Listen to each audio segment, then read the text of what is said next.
Hello, Leo. Welcome to Higher Source Tarot for your April 2020 mid-month tarot check.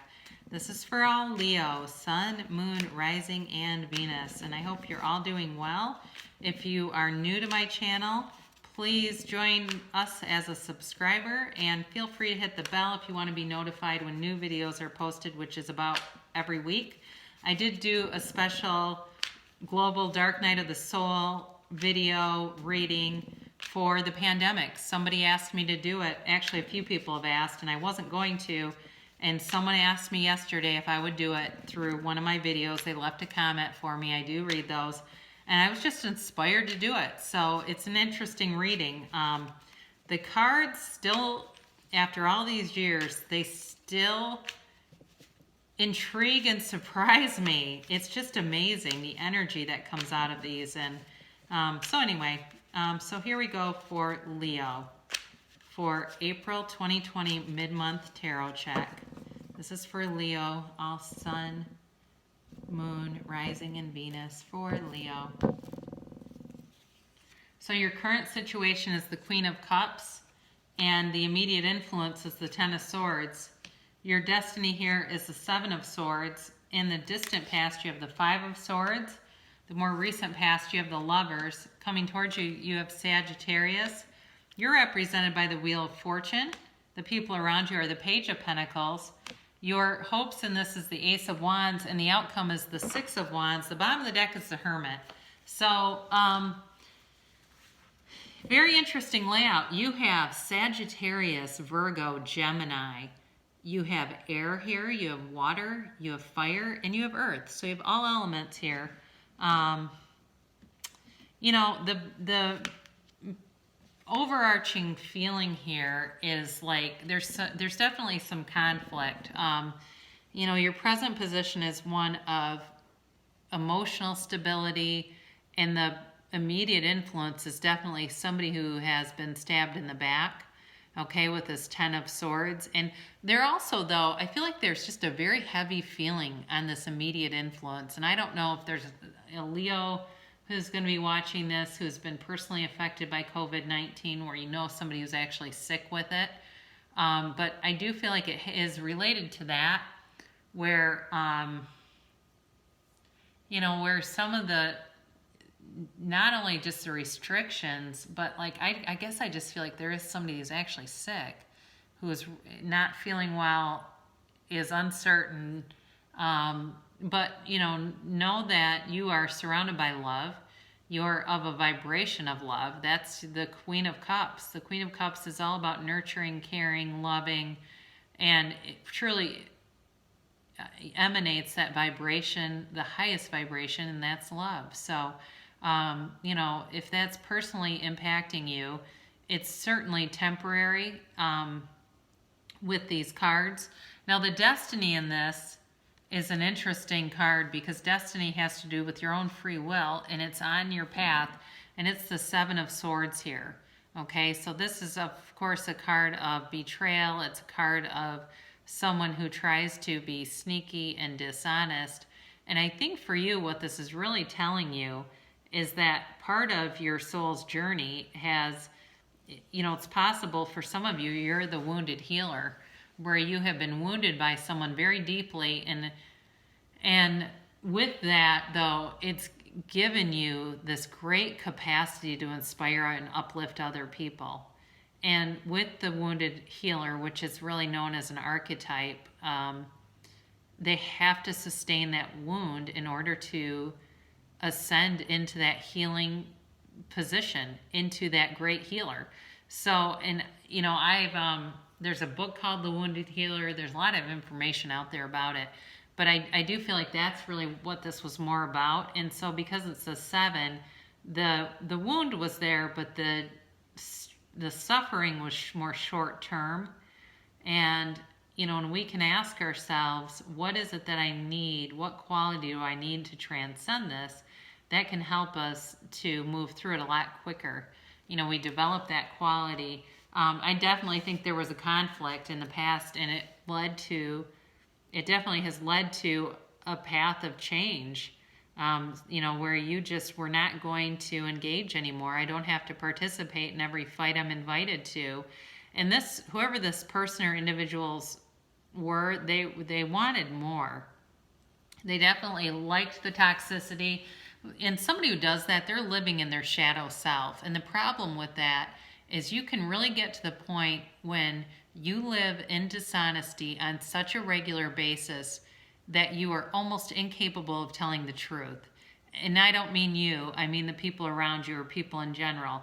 And the issue with that is you can get so mired into that shadow side, you cannot make it back out. You get into such a pit that it permeates everything that you do. It permeates your health, it permeates your relationships, and it's basically a web of lies, a network of lies that somebody gets stuck in. And I think for you, when this ended, you walked free. Whoever this was, it needed to be cleared away. And the thing about that is, it's like whoever this was, they knew what they were doing. When they lied, they knew it was going to have a consequence. And believe you me, people who do that, their body knows it. Their biology is profoundly impacted by that. Their entire life map is negatively impacted by that. So the best thing that we can do is to release ourselves, pivot, walk away, and really wish the best for them, whatever that is going to be, because my God, are they in a prison. So whoever that was, yikes. The more recent past, you do have the Lovers. Some of you, if you entered a new job and then it's been kind of put on hiatus, or even if you were furloughed from a job that you really liked, it really is a career match for you. And I do believe you'll be brought back. As far as your career and money, and from this point forward in the reading, things get really a beautiful energy moving forward.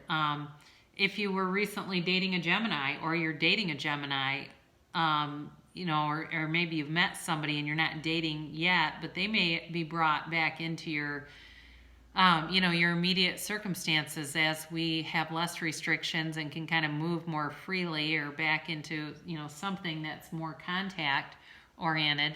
So you do have the Lovers, and this is about living heaven on earth. So the last couple of months may have been very nice, and maybe not the last couple of weeks, but prior to this global pandemic, been moving in a really nice way. So the best thing that we can do, and as you move forward here, this is the energy that comes towards you, is Temperance. And this is about, letting go of old grudges, resentments, and the thing is about that, I met Deepak Chopra earlier this year, and I asked him what his best advice was for letting go of resentment, because we all know that's important. And he said, well, it's not because they matter, it's because you do. It's not for them, it's for you. You're worth it to let go of it. So for you, if you're hanging on to something, and this is Sagittarius energy, if you're hanging on to something, it's time to walk free from it. Okay, it's time to put that down. And this is also a time of moderation. So some of you may have been, as far as financially, been a bit looser with your purse strings, and may find that you do some things differently. You also may find you haven't been spending as much money. You're not driving as much. You're not going to, drive through coffee shops and things where you're spending $20 a week, and now that's like an extra $80 a month that you didn't even realize you were burning through just by being accessible to things, being accessible so easily. So this time of moderation actually will really serve you long term, and be carrying you forward financially into a real position of stability. So you're represented by this Wheel of Fortune, and what this is telling you is you have a bit of luck on your side. So for those of you that like games of chance, like the lottery and things like that, certainly you could have some kind of a inclination that would bring you a bit of money. But it's really about a cycle. And every cycle we go through is transformation. So it's really about like knowing when to hold on to something and when to let go. And I think we saw that earlier in the reading, where it was really about letting go of someone who was never going to be they're just not going to level up. They're not. I think they're too far into their shadow side to come back out of it, and that's okay. You have learned from it. If they gave you a wound, that wound has served you very well.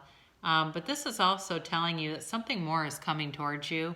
And in the next card here, we see it again with the Page of Pentacles, because he's bringing an offer. So for those of you that are looking for love, you definitely have a long-term stable love offer. You have it here, and then you have it in the Ace of Wands too. So, you know, this Page of Pentacles, it's all about financial stability, resources, and he's just kind of, he brings this bit of luck, but this offer, but he's very proud of it. You know, it's like he's going to be, whoever this is, they're going to be very proud to be with you.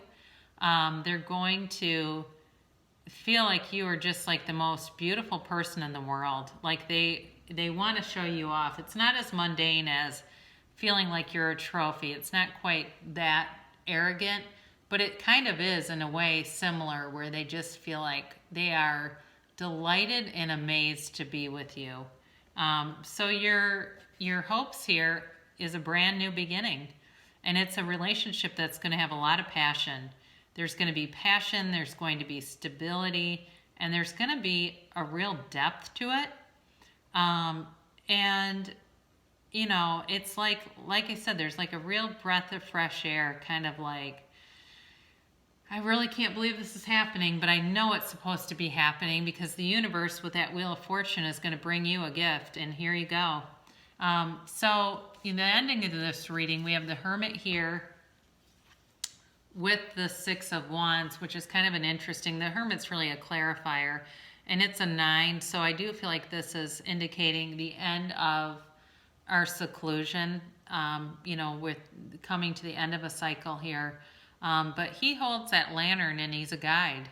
He is a guide. He's a very trustworthy, stable guide. And I think for you right now, you can trust yourself. You really can, because you're going to be victorious. You are going to be riding and flying high in the next couple of weeks, where it's really going to feel like you cannot catch a struggle. That's really what I'm getting. It's like you can't catch a struggle. It's like things just align for you. So if you haven't been, I would really encourage you to meditate and clear your mind, connect with the source that's within you. You know, listen to some Abraham Hicks, things like that, where it's really teaching you about how to manifest and how to deliberately create your own reality. So speaking of Abraham, let's get a Money in the Law of Attraction card here. I can follow the trails of good feeling thoughts. Most people have put anything that earns money in the category of the things that I have to do. And that's why the money often comes so hard. If you're wise enough to follow the trail of good feeling thoughts by deliberately looking for positive aspects along your way, you will come into vibrational alignment with who you really are and with the things you really want. And once you do that, the universe must deliver to you a viable means to achieve your desires. Boy, isn't that true? Here's a Whispers of Love Oracle card for those of you looking for love. Consider your foundation. Look at how committed you are to love. So if it hasn't been a priority to you, that's probably why it hasn't shown up very consistently.